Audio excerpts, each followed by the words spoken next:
जय श्रीकृष्ण. नमस्कार मित्रांनो, श्रीमद भगवद्गीताच्या या नवीन मालिकेमध्ये आपले स्वागत आहे. या जगात श्रीमद भगवद्गीताच्या पवित्र ज्ञानाने कितीतरी लोकांनी, महान व्यक्तींनी आपल्या जीवनात चांगले बदल घडवून आणले आहेत. आपल्या जीवनाशी संबंधित असा कोणताही प्रश्न नाही ज्याचे उत्तर भगवान श्रीकृष्णांनी गीतेमध्ये सांगितले नाहीत. आपल्या मनातील कोणतीही शंका, अडचण, संशय, काळजी, कोणत्याही प्रकारचे दुःख असेल, जगातील प्रत्येक धर्मसंकटाचे उत्तर आहे श्रीमद भगवद्गीता. असे मानले जाते की जी पण व्यक्ती भगवद्गीतामधील या मूळ विचारांचे आपल्या जीवनात आचरण करते ती प्रत्येक कामात यश प्राप्त करते आणि मानसिक शांती मिळवते. श्रीमद भगवद्गीता एकमात्र असा ग्रंथ आहे जो मनुष्याला जगण्याचा योग्य मार्ग दाखवतो. गीता जीवनात धर्म, कर्म आणि प्रेमाचा धडा शिकवते. श्रीमद भगवद्गीताचे ज्ञान मानवी जीवन आणि जीवनानंतरचे जीवन दोन्हीसाठी उपयुक्त मानले जाते. मित्रांनो, अर्जुन हा भगवान श्रीकृष्णांचा सखा असल्याने तो अज्ञानाच्या पलीकडे होता, परंतु कुरुक्षेत्राच्या युद्धभूमीवर त्याला जाणून बुजून अज्ञानात टाकले गेले. त्यामुळे तो जीवनाच्या समस्यांबद्दल भगवान श्रीकृष्णांना प्रश्न विचारू शकेल आणि ते मनुष्याच्या भावी पिढ्यांच्या कल्याणार्थ या समस्यांचे समाधान करून जीवनाची नीट घडी बसवून देऊ शकतील. भगवद्गीतामध्ये एकूण 18 अध्याय आणि 700 श्लोक आहेत, जे सर्वांना वाचणे थोडे अवघड आहे. म्हणूनच आजपासून आपण वेगवेगळ्या व्हिडिओमध्ये एक अध्यायामधील प्रत्येक श्लोकाचा अर्थ विस्तारपूर्वक आणि सोप्या भाषेत समजून घेणार आहोत, जेणेकरून आपण भगवद्गीतेचा योग्य अर्थ समजून घेऊ शकाल. हे विचार रोज ऐकायला विसरू नका. चला तर व्हिडिओ सुरू करूया. श्रीमद भगवद्गीता, पहिला अध्याय, अर्जुन विषाद योग. श्रीमद भगवद्गीतेतील पहिल्या अध्यायाची सुरुवात होते एका प्रश्नाने. येथे धृतराष्ट्र संजयला प्रश्न विचारून हे माहीत करून घेत असतात की कुरुक्षेत्र या पवित्र धर्मक्षेत्रावर युद्धाची इच्छा करणारे माझे पुत्र आणि पांडुपुत्र काय करत आहेत, त्यांची सेना काय करत आहे. धृतराष्ट्र डोळ्याने आंधळे असले तरी मनाने आणि मेंदूने त्यांना माहीत होते की ते धर्माच्या बाजूने उभे नव्हते, कारण धर्म तर तिथे होता जिथे भगवान श्रीकृष्ण उभे होते. आपल्या पुत्र प्रेमाखातर त्यांनी शांतीच्या जागी युद्धाची निवड केली होती. त्यांना माहीत होते की हे युद्ध जिंकणे सोपे नाही. आपल्या जीवनात आपण जेव्हा एखादे चुकीचे कार्य करतो तेव्हा आपल्याला समजलेलं असतं की याचा परिणाम चांगला होणार नाही. अशीच भीती धृतराष्ट्राला सतावत होती. संजय याला दिव्य दृष्टी प्राप्त झाली असल्याने युद्धभूमीपासून लांब असूनही ते दिव्य दृष्टीने युद्ध पाहू शकत होते व युद्धभूमीवरील प्रत्येक घडामोडीची माहिती ते धृतराष्ट्राला देत होते. संजय धृतराष्ट्राला उत्तर देतात की हे राजन, दुर्योधन पांडवांच्या सेनेची व्यूहरचना पाहत आहेत आणि गुरु द्रोणाचार्यांना जाऊन सांगत आहेत. मित्रांनो, दुर्योधन पांडवांच्या सेनेतील योद्ध्यांचे वर्णन करण्याबरोबरच आपल्या सेनेतील महारथींच्या बद्दलही गुरु द्रोणाचार्यांना सांगत आहेत. मित्रांनो, यावरून आपल्याला ही शिकवण मिळते की आपल्यापुढे कोणताही शत्रू असेल अथवा शत्रूसारखेच कोणतेही संकट असेल, त्याविषयी आपल्याला संपूर्ण माहिती करून घेतली पाहिजे. याचबरोबर आपली ताकद काय आहे, संकटाचा सामना करण्यासाठी आपल्याकडे कोणकोणते पर्याय आहेत याचे संपूर्ण ज्ञान असणे आवश्यक आहे. दुर्योधन म्हणतो, हे आचार्य, तुमचा बुद्धिमान शिष्य द्रुपद पुत्र दृष्टद्युम्न याने कौशल्याने व्यूहरचना केलेली ही विशाल पांडव सेना पहा. या सेनेमध्ये भीम आणि अर्जुन यांच्या बरोबरीचे अनेक शूरवीर आणि महान धनुर्धर आहेत. तसेच युयुधान, विराट आणि द्रुपद यांच्याप्रमाणे श्रेष्ठ योद्धा सुद्धा आहेत.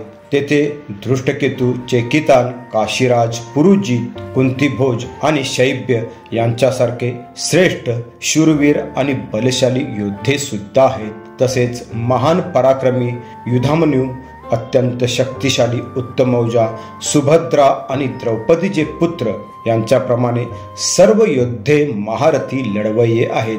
दुर्योधन सांगत आहेत, हे ब्राह्मण श्रेष्ठ, माझ्या सैन्याचे नेतृत्व करण्यासाठी विशेष पात्र असणाऱ्या सेनाधिकाऱ्यांविषयी माहिती आता मी तुम्हाला सांगतो.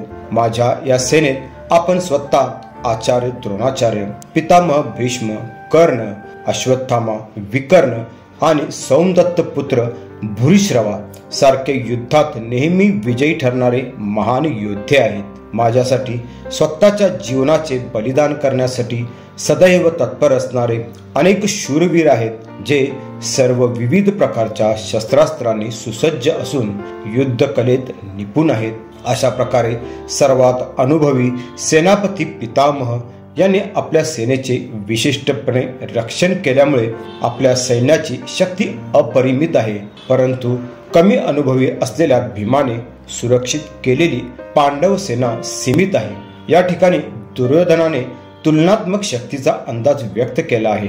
पितामह भीष्म यांनी सैन्याचे विशिष्टपणे रक्षण केल्यामुळे आपल्या सैन्याची शक्ती अमर्यादित आहे. आपण पूर्णपणे सुरक्षित आहोत व पांडवांची सेना असुरक्षित आहे असे दुर्योधनला वाटते. पितामह भीष्मांच्या उपस्थितीवरच आपला विजय अवलंबून आहे हे तो जाणत होता.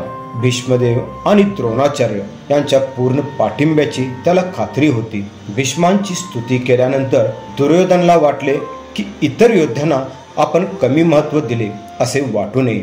म्हणून तो म्हणतो, आता तुम्ही सर्वांनी सैन्य व्यूह रचनेतील आपापल्या योग्य ठिकाणी उभे राहून पितामह भीष्म यांना सगळीकडून पूर्णपणे सहाय्यक केले पाहिजे.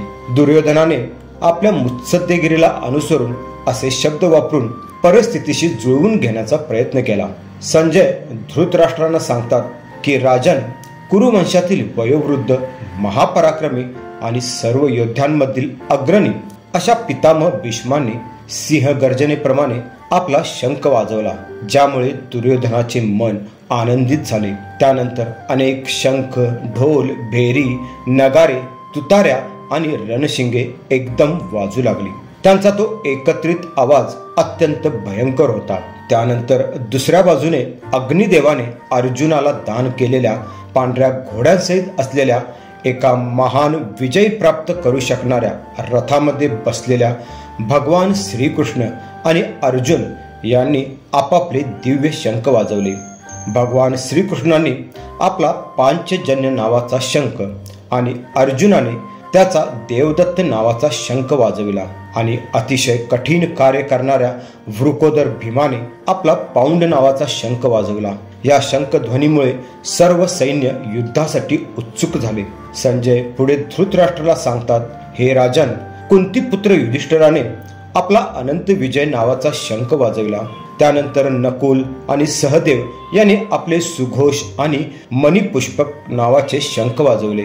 महाधनुर्धर काशीनरेश, शिखंडी, दृष्टद्युम्न, विराट, अपराजित सात्यकी, द्रुपद, द्रौपदीचे पुत्र, सुभद्रेचा पुत्र, महाबाहू आणि इतरांनी आपापले शंख वाजवले.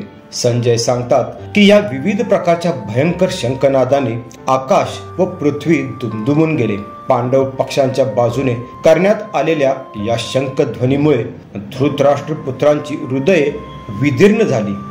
परंतु दुर्योधनाच्या पक्षातील भीष्म आणि इतरांनी जेव्हा शंखानाद केला तेव्हा पांडवांची हृदये मुळीच विदीर्ण झाली नाहीत. याचे कारण म्हणजे त्यांचा भगवान श्रीकृष्णांवरील दृढ विश्वास. युद्धाला प्रारंभ होण्यास थोडाच कालावधी होता.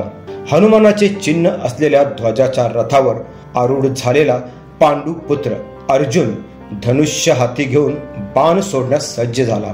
संजय सांगतात, हे राजन, व्यूहरचनेतील धृतराष्ट्र पुत्रांकडे पाहून अर्जुन भगवान श्रीकृष्णांना म्हणाला, हे अच्युत, कृपया माझा रथ दोन्ही सैन्याच्या मध्ये घेऊन चला, म्हणजे या ठिकाणी युद्ध करण्याच्या इच्छेने प्रेरित झालेल्यांना मी पाहू शकेन. आणि मला या महाभयंकर युद्धामध्ये कोणाकोणाशी संघर्ष करायचा आहे त्या सर्व उपस्थितांना मी पाहू शकेन. धृतराष्ट्राचा दुर्बुद्ध पुत्र दुर्योधनाला खुश करण्यासाठी आलेले असे कोण लोक आहेत ते मला पाहू दे. भगवंतांचा शुद्ध भक्त या नात्याने अर्जुनाला आपल्या भावंडांशी व चुलत्यांशी युद्ध करण्याची मुळीच इच्छा नव्हती.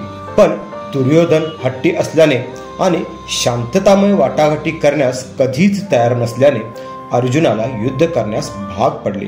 यासाठीच युद्धभूमीवरील उपस्थित ज्येष्ठ व्यक्तींना पाहण्यास तो उत्सुक होता. संजय म्हणाला, हे भरतवंशी, अर्जुन म्हणाल्याप्रमाणे भगवान श्रीकृष्णाने दोन्ही सैन्याच्या मध्यभागी तो सर्वोत्तम रथ नेऊन उभा केला. प्रत्येक जीवाचे मन आणि इंद्रिय यांचे मार्गदर्शक या नात्याने दोन्ही सैन्याच्या मधोमध रथ उभा करण्याचा अर्जुनाचा उद्देश ते जाणू शकले. पितामह भीष्म, आचार्य द्रोणाचार्य आणि जगातील इतर सर्व राजांच्या उपस्थितीत भगवान श्रीकृष्ण म्हणाले, हे पार्थ, येथे जमलेल्या सर्व कुरुवंशीयांना पहा. अर्जुनाने त्या ठिकाणी दोन्ही पक्षांकडील सैन्यामध्ये उपस्थित असलेले आपले वाडवडील, आजे, शिक्षक, मामे, भाऊ, पुत्र, नातवंडे तसेच सासरे व हितचिंतक मित्र या सर्वांना पाहिले. जेव्हा कुंतीपुत्र अर्जुनाने दोन्ही पक्षाकडील आपापसात युद्ध करण्याच्या इच्छेने युद्धभूमीवर जमलेल्या सर्व प्रकारच्या मित्रांना आणि जवळच्या नातेवाईकांना पाहिले तेव्हा तो करुणेने व्याकुळ झाला. त्यांची युद्ध करण्याची उत्सुकता पाहून तो काहीसा आश्चर्यचकित झाला. आपल्या सैनिकांबरोबरच विरुद्ध पक्षाकडील सैनिकांचा अटळ मृत्यू पाहून त्याला त्यांच्याबद्दल ही करुणा वाटली. त्याच्या डोळ्यातून अश्रू येऊ लागले. शरीराच्या सर्व अवयवांना कंप सुटला. तो भगवान श्रीकृष्णांना म्हणाला, हे कृष्ण, या प्रकारे युद्ध करण्याच्या इच्छेने प्रेरित झालेल्या माझ्या नातेवाईकांना आणि मित्रांना पाहून माझ्या शरीराच्या सर्व अवयवांना कंप सुटला आहे आणि माझे मुख कोरडे पडत आहे. अर्जुन म्हणाला, माझ्या शरीरावर रोमांच उभे राहिले आहेत. माझ्या हातातून गांडीव धनुष्य गळू लागले आहे आणि त्वचेचा दाह होत आहे. मला यापुढे थोडा वेळ सुद्धा उभे राहणे शक्य नाही. माझे मन चक्रावून गेले आहे आणि मला स्वतःचाच विसर पडत चालला आहे. हे कृष्णा, मला केवळ वाईट घडण्याचीच लक्षणे दिसत आहेत. या युद्धामध्ये माझ्या स्वतःच्याच नातलगांना ठार मारून त्यातून कोणाचे कसे कल्याण होणार आहे हेच मला कळत नाही. स्वतःच्याच नातलगांची हत्या करून जीवनात काहीच आनंद नाही असे त्याला वाटत होते. अर्जुन म्हणतो, हे कृष्ण, त्यापासून प्राप्त होणारे विजय, सुख आणि राज्य याची इच्छा देखील मी करू शकत नाही. हे गोविंद, आम्हाला अशा राज्याचा, सुखाचा आणि जीवनाचा काय लाभ आहे ज्यांच्या सोबत आम्ही राज्य आणि इतर सुख भोगायची इच्छा आहे, जर तेच माझे गुरुजन, वडील, पुत्र, आजे, मामे, सासरे, नातवंडे, मेहुणे आणि इतर नातलगच आपल्या जीवनाचा व संपत्तीचा त्याग करून माझ्या समोर रणांगणावर युद्धाकरिता सज्ज झाले आहेत. हे जनार्दन, मी त्यांना मारण्याची इच्छा कशासाठी करावी? भले त्यांनी मला मारले, पृथ्वीच काय तर तिन्ही लोकांच्या राज्याच्या बदल्यातही मी त्यांच्याशी लढायला, मारायला तयार नाही. धृतराष्ट्राच्या पुत्रांना मारून आम्ही असा कोणता आनंद मिळवणार आहे? उलट या आतताईंना ठार मारले तर आम्हाला पापच लागणार आहे. म्हणूनच मला धृतराष्ट्राच्या पुत्रांना आणि आपल्या मित्रांना मारणे योग्य वाटत नाही. हे माधव, आपल्याच नातलगांची हत्या करून आम्ही कसे सुखी होऊ शकतो? अर्जुन विचार करतो की राजकीय कारणांसाठी स्वजनांची हत्या करण्यापेक्षा साधू वृत्ती आणि धर्माच्या आधारावर त्यांना क्षमा करणे हेच योग्य आहे. या युद्धाचे दुष्परिणाम अर्जुन पाहू शकत असला तरी विरुद्ध पक्ष या दुष्परिणामांबद्दल अज्ञानी असावा असे त्याला वाटते. म्हणून अर्जुन म्हणतो, हे जनार्दन, जरी लोभाने प्रभावित झालेल्या या लोकांना आपल्या मित्रांशी भांडण करण्यामध्ये आणि आपल्याच कुटुंबाची हत्या करण्यामध्ये दोष दिसत नसला तरी सुद्धा कुटुंबाचा नाश केल्यामुळे होणाऱ्या अपराधांची जाण असताना आम्ही अशा पापकृत्यामध्ये का सहभागी व्हावे? जन्मापासून ते मृत्यूपर्यंत होणाऱ्या सर्व पवित्र संस्कारामध्ये कुटुंबातील वरिष्ठ व्यक्ती जबाबदार असते. अशा वरिष्ठ व्यक्तीच्या मृत्यूमुळे वंश परंपरागत संस्कार नष्ट होतात. म्हणून कोणत्याही कारणासाठी कुटुंबातील ज्येष्ठ व्यक्तीची हत्या होऊ नये असे अर्जुनाला वाटते. म्हणून तो म्हणतो, कुळाच्या नाशामुळे शाश्वत वंश परंपरा नष्ट होते आणि यामुळे उर्वरित कुटुंब अधर्म करण्यात गुंतले जाते. हे कृष्णा, जेव्हा कुळामध्ये अधर्माचे प्राबल्य होते तेव्हा कुळातील स्त्रिया दूषित होतात आणि याप्रमाणे स्त्री जातीचे पतन झाल्यामुळे अनावश्यक संतती उत्पन्न होते आणि अशा अनावश्यक संततीच्या वाढीमुळे कुळामध्ये निश्चितच नरकमय परिस्थिती निर्माण होते.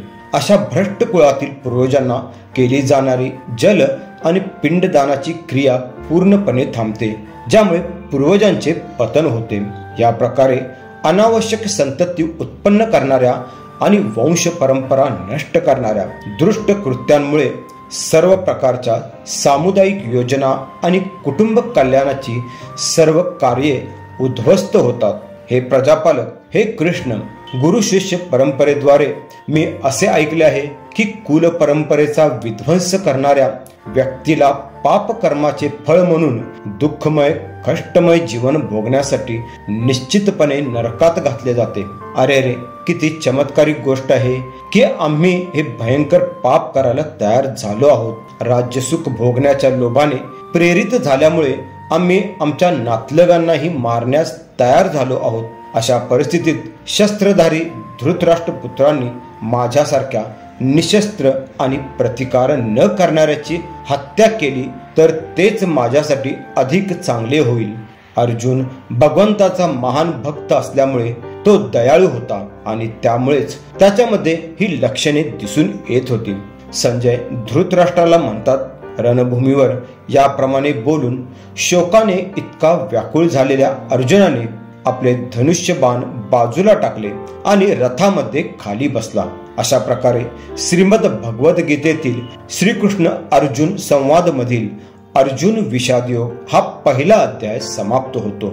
मित्रांनो, आपण पाहिले की अर्जुन प्रत्यक्ष युद्धभूमीवर आल्यावर दोन्ही पक्षातील आपलेच नातेवाईक, गुरु व मित्र युद्धाला आणि जीव द्यायला तयार असल्याचे दिसते. भगवंताचा खरा भक्त असल्याने त्याच्या मनातील तीव्र करुणा जागृत होते. तसेच शोकाकुल आणि मोहग्रस्त झाल्याने अर्जुनाची शक्ती खचून जाते, मन गोंधळून जाते आणि युद्ध न करण्याचा निश्चय तो भगवान श्रीकृष्णांना बोलून दाखवतो आणि आपले धनुष्यबाण बाजूला टाकून रथामध्ये खाली बसतो. मित्रांनो, श्रीमद भगवद्गीतेतील सांख्ययोग हा अध्याय 2 आपण पुढील व्हिडिओमध्ये समजून घेणार आहोत. पुढील व्हिडिओची नोटिफिकेशन लगेच मिळण्यासाठी माझ्या चॅनलला सबस्क्राईब करायला आणि नोटिफिकेशन बेल आयकॉन प्रेस करायला विसरू नका. चला तर भेटूया पुढील व्हिडिओमध्ये. जय श्रीकृष्ण. धन्यवाद. जय महाराष्ट्र.